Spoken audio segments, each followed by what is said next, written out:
yeeg Mamadou Mouhamed Ndiaye. jërë ngeen jëf ay doomi Sénégal yu jëloon gaal dem Espagne l'observateur ne nañu ñu bari ci ñoom dañu leen delloosiwaat ci réew mi ñaar fukki immigré clandestin yu defoon seeni pexe dem Espagne danañu leen dajale rungu leen dugal leen ci avion wàcce leen aéroport Blaise Diagne ñaar fukki fan ak ñeent ci weeru octobre te du ca yam ndax journal bi mi ngi ñuy xamal ne suba ci alxames yi dinañu jëlee ca Maroc lu toll ci juróom ñaar fukki doomi Sénégal ak juróom benn yu newoon ci réew Maroc woowee indiwaat leen ci réew mi ca Rosso Sénégal fa lañ leen di wàcce source mi ko tuddee rapatriement forcé mi ngi ñuy wax ni immigré clandestin yi ñu war a jëlee Espagne delloosi leen ci réew mi seenub lim ëpp na lool 1200 migrants yi duggoon Espagne ci weeru sulet ak 3000 migrants ya fa wàccoon ci weeru août ñoom ñëpp la ñuy dajale indiwaat leen ci réew mi journal Les Échos nañu kilifa yu réewum Espagne yi ñoo ngi waaj a rapatrier lim bu takku ci ay doomi Sénégal yu duggoon ci réewum Espagne ci anam yu jaarul ci yoon ci 14000 migrants yu duggoon ci Espagne ci atum 2023 yéenekaay bi nee nañu 90% yëpp ay sénégalais lañu ay sénégalais yeneen yu jëloon gaal bëggoon a dem Espagne te nekk ci jafe-jafe jamono ji ñoo ngi ci libération yëral xët mu njëkk journal bi yéenekaay bi nee nañu gaal ga ñu duggoon la garde-côte yu Tunisie yi dogale ci géej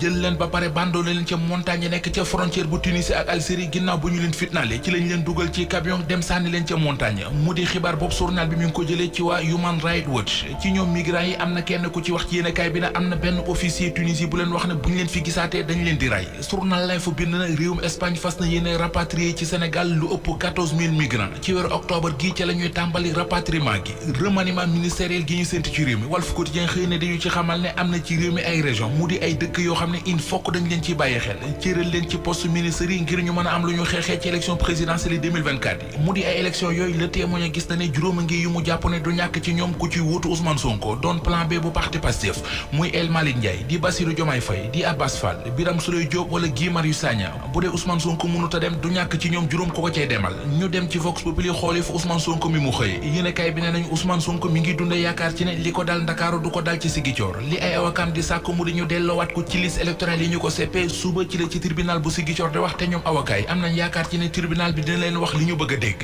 ñu dégg ci l'Observateur ne waa RADEL réseau des acteurs de la décentralisation et du développement local ñoo nga woon ca tig-tigal googe mu di ca Casamance ginnaaw Mbour RADEL ci njiital Maguette Sène maire bu Malicounda ñoo nga woon ca Cap Skirring ngir doon fa saxal ak doon fa lawal banqaasi réseau ba ci la ñu dajale woon ay maire ay ancien maire ay adjoint au maire ay président conseil départemental ak ay président conseil ruraux yu bàyyee ko woon ci Ziguinchor ca Sédhiou ak ca Kolda lañ fa doon waxtaane l'Observateur nee nañu mooy seet ñu mën a def ba taxawal ab politique décentralisation boo xam ne dafay gën a taxaw ci wàllu développement territorial dëppale ko nag ak doxinu état bi muy ci wàllu économie locale di ci wàllu aménagement territorial ba ci wàllu environnement wàllu santé di wér gi yaram ci xët mu njëkk Soleil national yéenekaay bi nee nañu ciy diirub juróom-ñetti at état bi def na ci prise en charge médicale koppar yu toll ci 85 milliards 700 millions ngir nit ñi mën di faju ci yenn jàngoro yi te duñu fay dara ci jamono jooju journal Tribune xëy na duñu xibaar ne machine dialyse yu pan ci hangar Pèlerin moo jural jaaxle gu rëy ña fa nekk ca woppi insuffisance rénale tëral leen fa l'Observateur xëy tëral ci xëtam mu njëkk wàllu njàng meeg njàngale mi déficit d'enseignant mu di ñàkkum njàngalekat gi ñu nemmeeku ci réew mi moom la yéenekaay bi xëy di gëstu ak di càmbar li ko waral